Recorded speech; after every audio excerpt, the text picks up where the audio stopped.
Bienvenue sur Mystère et Savoir, votre escale privilégiée pour explorer les secrets enfouis de l'histoire et les énigmes captivantes qui défient le temps.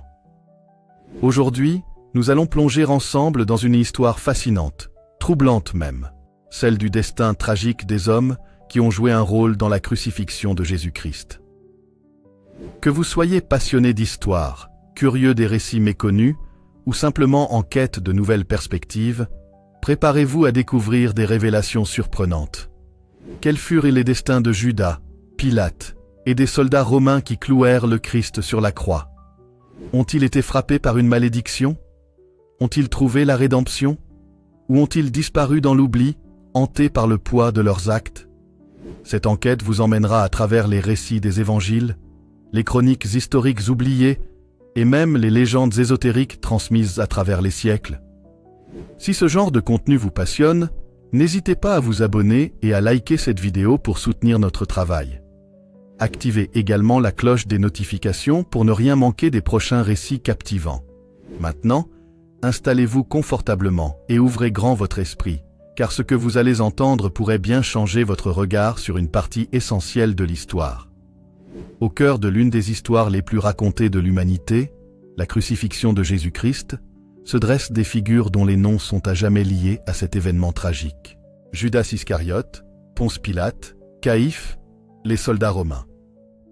Ces hommes, chacun à leur manière, ont contribué à la mise à mort de celui que beaucoup considéraient comme le Messie. Mais une question persiste et hante les mémoires. Ont-ils été frappés par une forme de malédiction divine? Ont-ils subi des destins tragiques en rétribution de leurs actes? Nul nom n'évoque autant la trahison que celui de Judas Iscariote. Disciple élu parmi les 12 proches de Jésus, il est souvent représenté comme l'incarnation de la perfidie. Mais qui était vraiment Judas? Pourquoi un homme ayant suivi les enseignements d'amour et de pardon du Christ choisirait-il de le livrer? Les évangiles racontent que Judas accepta 30 pièces d'argent pour livrer Jésus aux autorités. Selon certains chercheurs, cette somme représentait une modeste compensation, équivalente au prix d'un esclave. Mais le mobile de Judas reste flou. Était-ce simplement l'appât du gain? Une incompréhension des plans divins? Ou une manipulation par des forces obscures? La suite de l'histoire de Judas est bien connue. Rongé par le remords, il tenta de restituer l'argent aux grands prêtres qui refusèrent de le reprendre. Désespéré, Judas se pendit dans un champ qui devint connu sous le nom de Akeldama, le champ du sang. Des légendes post-évangéliques racontent que la terre elle-même refusa de recevoir le corps de Judas et qu'il erra telle une ombre maudite dans l'au-delà. Certains textes gnostiques prétendent que Judas était en réalité l'instrument volontaire d'un plan divin, une théorie qui cherche à réhabiliter son nom. Certains mystiques avancent que la malédiction de Judas ne fut pas la mort, mais l'oubli. Tandis que les autres apôtres sont honorés, Judas reste une figure détestée. Mais cette condamnation est-elle juste? Ou Judas était-il une victime consentante du destin? Ponce Pilate, le 5e procurateur de Judée, est souvent présenté comme l'homme qui lava ses mains du sang de Jésus. Mais Pilate était loin d'être une figure faible. Son mandat était marqué par une gouvernance brutale et des tensions constantes avec les populations juives. Les évangiles décrivent un homme pris au piège entre son devoir envers l'Empire romain et sa conscience personnelle. Pilate tenta de libérer Jésus en proposant de gracier un prisonnier, mais la foule réclama la libération de Barabbas. Sous la pression, Pilate finit par condamner Jésus à la crucifixion. Selon les chroniques romaines et certains textes apocryphes, Pilate fut rappelé à Rome après une série de troubles en Judée. Certains récits affirment qu'il fut exilé en Gaule, où il se suicida par honte. D'autres traditions prétendent qu'il se convertit au christianisme et chercha le pardon. Les églises coptes d'Éthiopie vont même jusqu'à le considérer comme un saint réhabilité. Caïphe était le grand prêtre du Sanhédrin, l'assemblée suprême juive, au moment de la crucifixion. Son rôle dans la condamnation de Jésus fut central. C'est lui qui orchestrait le procès nocturne de Jésus, cherchant à le faire condamner pour blasphème. Caïphe craignait que l'influence croissante de Jésus ne déclenche une répression romaine contre les Juifs. Pour lui, il était préférable qu'un homme meure plutôt que la nation tout entière ne soit mise en péril. Après la mort de Jésus, Caïphe disparaît presque totalement des récits historiques. Une tradition raconte qu'il fut déchu de ses fonctions et vécut dans l'infamie jusqu'à sa mort. Parmi les figures souvent oubliées de la crucifixion figurent les soldats romains. Ces hommes, conditionnés par une discipline militaire impitoyable, furent les exécuteurs de la sentence. Les évangiles rapportent que certains de ces soldats se moquèrent de Jésus, lui plaçant une couronne d'épines sur la tête et le flagellant sans pitié. Mais l'histoire ne s'arrête pas là. Un centurion, présent au pied de la croix, s'exclama « Vraiment, cet homme était le Fils de Dieu !» Selon certaines traditions, ce centurion, nommé Longin, se convertit au christianisme et devint martyr. Les soldats anonymes, quant à eux, portèrent probablement le poids de cet acte. Des récits tardifs font état de soldats hantés par des visions et des cauchemars. Les hommes impliqués dans la mort de Jésus-Christ portent des noms et des histoires complexes. Traîtres, hésitants, manipulateurs ou simples instruments d'un système brutal, leur destin interroge encore aujourd'hui. Leur sort fut-il dicté par une justice divine ou par les aléas d'une histoire tragique? La crucifixion de Jésus-Christ ne fut pas seulement un événement tragique sur le plan humain. Elle fut accompagnée de phénomènes mystérieux qui bouleversèrent ceux qui en furent témoins. Les évangiles rapportent des signes extraordinaires, des ténèbres soudaines couvrant la terre, un tremblement de terre fracassant, le voile du temple se déchirant en deux. Mais que signifiaient ces manifestations surnaturelles? Étaient-elles des signes de la colère divine, de la victoire spirituelle du Christ, ou encore des événements symboliques préfigurant une nouvelle ère? Selon les évangiles de Matthieu, Marc et Luc, à partir de la 6e heure jusqu'à la 9e heure, il y eut des ténèbres sur toute la terre. Matthieu 27, 45. Cette obscurité soudaine, en plein jour, fut interprétée par beaucoup comme un signe de la colère divine. Certains historiens et scientifiques modernes ont tenté d'expliquer cet événement par une éclipse solaire. Cependant, les éclipses ne durent que quelques minutes, alors que les évangiles parlent de 3 heures de ténèbres. Cette explication reste donc insatisfaisante. Une autre hypothèse envisage une tempête de poussière volcanique. Mais pour les croyants, ces ténèbres représentaient une manifestation surnaturelle, le signe que la création elle-même pleurait la mort du Fils de Dieu. Les témoins de cette obscurité soudaine furent saisis d'effroi. Cette peur collective alimenta de nombreuses conversions et fit naître une réflexion spirituelle intense. Un autre signe rapporté est le tremblement de terre qui secoua la région au moment de la mort de Jésus. Les évangiles rapportent que des rochers se fendirent et que des tombes s'ouvrirent. Certains chercheurs ont tenté de relier cet événement à une activité sismique connue dans la région de la mer Morte. Les archives géologiques suggèrent qu'un séisme majeur aurait pu se produire autour de l'an 30 ou 33 après Jésus-Christ. Le tremblement de terre symbolise souvent dans la Bible une intervention divine majeure. Dans ce contexte, il représente l'ébranlement spirituel provoqué par la mort du Christ. Peut-être l'un des signes les plus significatifs fut la déchirure du voile du temple, qui séparait le Saint des Saints du reste du sanctuaire. Cette déchirure est interprétée comme la fin de la séparation entre Dieu et l'humanité. Dans la tradition juive, le voile était un symbole de la transcendance de Dieu, inaccessible aux hommes ordinaires. Sa déchirure représente l'accès direct à Dieu rendu possible par le sacrifice de Jésus. Les prêtres présents dans le temple furent saisis d'effroi en assistant à cet événement. Des récits postérieurs racontent que certains d'entre eux devinrent des disciples secrets de Jésus. L'évangile de Matthieu rapporte un événement étrange et saisissant. Les tombes s'ouvrirent et les corps de plusieurs saints défunts furent ressuscités. Ils entrèrent dans la ville et apparurent à beaucoup. Matthieu 27, 52-53. Cet événement reste l'un des plus mystérieux du Nouveau Testament. Les interprétations varient. Certains y voient une manifestation littéraire, symbolisant la victoire de la vie sur la mort, tandis que d'autres le considèrent comme un miracle réel. La résurrection de ces saints renforça la foi de ceux qui étaient présents. Elle préfigurait la résurrection future promise aux croyants. Les signes mystérieux entourant la crucifixion de Jésus-Christ ne furent pas de simples anecdotes spectaculaires. Ils portaient une signification spirituelle profonde, marquant la fin d'une ère et le début d'une nouvelle alliance entre Dieu et l'humanité. La crucifixion de Jésus-Christ fut un séisme non seulement spirituel, mais également politique et social. Cet événement bouleversa la Judée sous domination romaine et résonna jusqu'aux plus hautes sphères de l'Empire. Les conséquences furent profondes et durables. Elles modifièrent les dynamiques entre les autorités juives et romaines, semèrent les graines d'un mouvement religieux appelé à une expansion mondiale et suscitèrent des interrogations politiques sur le contrôle de cette province troublée. Après la crucifixion de Jésus, le Sanhédrin, conseil religieux suprême des Juifs, fut confronté à une crise de légitimité. Une partie de la population, bouleversée par les récits de la résurrection et les manifestations surnaturelles qui auraient accompagné la mort de Jésus, commença à remettre en question l'autorité des prêtres et des docteurs de la loi. Des tensions apparurent entre les croyants naissants du mouvement chrétien et les conservateurs religieux attachés à la loi mosaïque. Les prêtres du temple, notamment Caïphe, furent accusés par certains d'avoir orchestré une condamnation injuste. La violence ne tarda pas à éclater.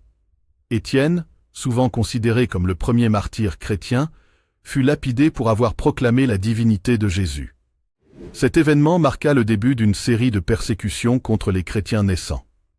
Ponce Pilate, gouverneur romain de la province de Judée, se retrouva lui aussi dans une position délicate. Bien qu'il ait cédé à la pression du Sanhédrin pour condamner Jésus, il avait publiquement affirmé son innocence en se lavant symboliquement les mains. L'exécution de Jésus n'avait pas apaisé les tensions dans la province. Au contraire, elle avait renforcé l'agitation populaire. Des rapports d'historiens comme Flavius Joseph suggèrent que Pilate continua à gouverner avec une main de fer, ce qui attira finalement l'attention négative de Rome. Selon certaines traditions, Pilate fut rappelé à Rome pour répondre de ses actions en Judée. D'autres récits, plus légendaires, affirment qu'il se serait suicidé après avoir été accablé par la culpabilité de la mort de Jésus. Malgré les tentatives des autorités religieuses et politiques pour étouffer le mouvement chrétien, celui-ci connut une expansion rapide. Pierre, Jean et les autres apôtres commencèrent à prêcher ouvertement la résurrection de Jésus. Le jour de la Pentecôte, des milliers de personnes furent converties. Les persécutions forcèrent de nombreux chrétiens à fuir Jérusalem, mais cela eut pour effet de propager la foi à travers l'Empire romain. L'empereur Tibère fut informé des troubles en Judée et de l'émergence de cette nouvelle secte religieuse. Le christianisme fut initialement perçu comme une branche dissidente du judaïsme. Mais sa prétention à reconnaître Jésus comme roi inquiéta les autorités romaines, qui voyaient cela comme une menace potentielle à la loyauté envers l'empereur. Bien que les persécutions systématiques n'aient commencé que plus tard sous Néron, des chrétiens furent arrêtés et exécutés à titre d'exemple. La mort de Jésus eut également des répercussions sociales profondes. Le message d'amour et de pardon de Jésus contrastait fortement avec les valeurs romaines traditionnelles basées sur la puissance et la domination. Cette philosophie attira de nombreux adeptes parmi les couches les plus opprimées de la société. Le christianisme prônait une égalité spirituelle entre les hommes et les femmes, les esclaves et les hommes libres. Cette idéologie contribua à transformer progressivement les mentalités. La crucifixion de Jésus-Christ fut bien plus qu'un événement isolé. Elle agit comme un catalyseur de changements politiques, sociaux et spirituels qui allaient remodeler la Judée et, à terme, l'Empire romain tout entier. La crucifixion de Jésus-Christ fut un événement marquant non seulement pour ses disciples et ses contemporains, mais aussi pour ceux qui, directement ou indirectement, ont contribué à sa mort. Nombre de ces acteurs, pensant servir leurs intérêts personnels ou protéger leur position, ont vu leur vie basculer dans la tragédie. Ponce Pilate, gouverneur romain de Judée, fut celui qui prononça la condamnation officielle de Jésus. Bien qu'il ait publiquement affirmé son innocence en se lavant les mains devant la foule, cet acte symbolique ne le déchargea pas de la responsabilité morale de cette exécution. Les sources historiques rapportent que Pilate continua à gouverner avec brutalité après la crucifixion. Cependant, les tensions croissantes avec les Juifs finirent par attirer l'attention de l'empereur Tibère. Pilate fut rappelé à Rome pour répondre de ses abus de pouvoir. Selon certaines traditions, Pilate, accablé par la culpabilité et rejeté par Rome, se serait suicidé. D'autres récits affirment qu'il fut exilé dans les provinces reculées de l'Empire, vivant ses derniers jours dans l'oubli et le tourment. Caïphe, grand prêtre du Temple, joua un rôle central dans la condamnation de Jésus. Craignant que son enseignement n'entraîne une révolte contre Rome et menace son autorité, il prit l'initiative de faire arrêter et juger Jésus. Après la mort de Jésus, Caïphe continua de siéger au Sanhédrin, mais son autorité fut remise en question. Les récits de la résurrection propagés par les apôtres affaiblirent sa position. Selon les chroniques, Caïphe fut déposé de son poste peu de temps après la crucifixion. Discrédité et rejeté par une partie du peuple, il finit ses jours dans l'oubli. Judas Iscario, l'un des 12 apôtres, restera à jamais associé à la trahison de Jésus. Pour 30 pièces d'argent, il livra son maître aux autorités. Dès que Judas réalisa les conséquences de son acte, il fut accablé par le remords. Il tenta de rendre l'argent aux prêtres, mais ceux-ci refusèrent. Selon les évangiles, Judas se pendit dans un champ. Sa mort tragique symbolise le poids insupportable de la culpabilité. L'évangile selon Marc mentionne un centurion qui, après avoir assisté à la mort de Jésus et aux signes surnaturels qui l'accompagnèrent, déclara « Vraiment, cet homme était le Fils de Dieu ». Certains soldats furent tentés par leur participation à cet acte. Des légendes rapportent que plusieurs d'entre eux se convertirent au christianisme, tandis que d'autres sombrèrent dans la folie. La foule présente lors de la crucifixion se divisa après la mort de Jésus. Certains furent convaincus de sa divinité, tandis que d'autres restèrent fidèles aux enseignements des prêtres. Le jour de la Pentecôte marqua une vague massive de conversions. Les premiers chrétiens furent issus de cette foule qui avait assisté à la crucifixion. Les destins des acteurs de la crucifixion de Jésus-Christ furent marqués par des tragédies personnelles, des transformations spirituelles et des bouleversements sociaux. Les destins des acteurs de la crucifixion de Jésus-Christ furent marqués par des tragédies personnelles, des transformations spirituelles et des bouleversements sociaux. La justice divine, subtile mais implacable, semble avoir poursuivi ceux qui participèrent à cet acte fondamental. La mort de Jésus-Christ sur la croix est bien plus qu'un événement historique.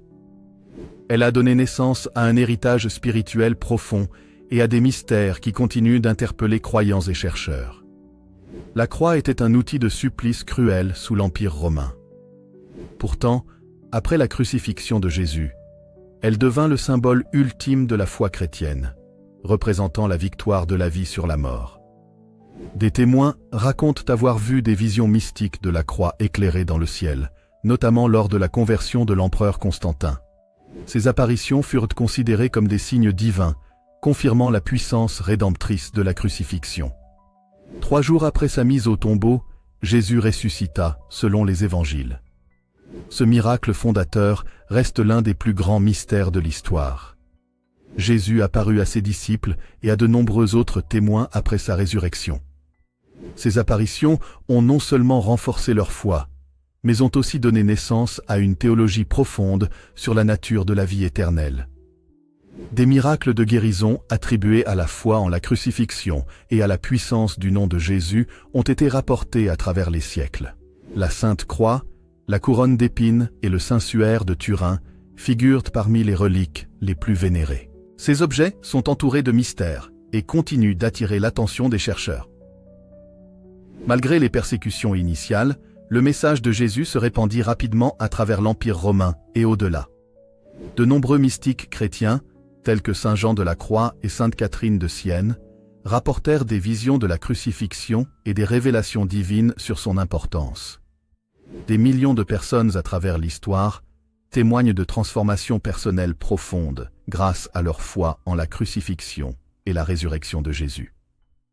La crucifixion offre un message intemporel de pardon, d'amour et de réconciliation, touchant des cœurs à travers les âges.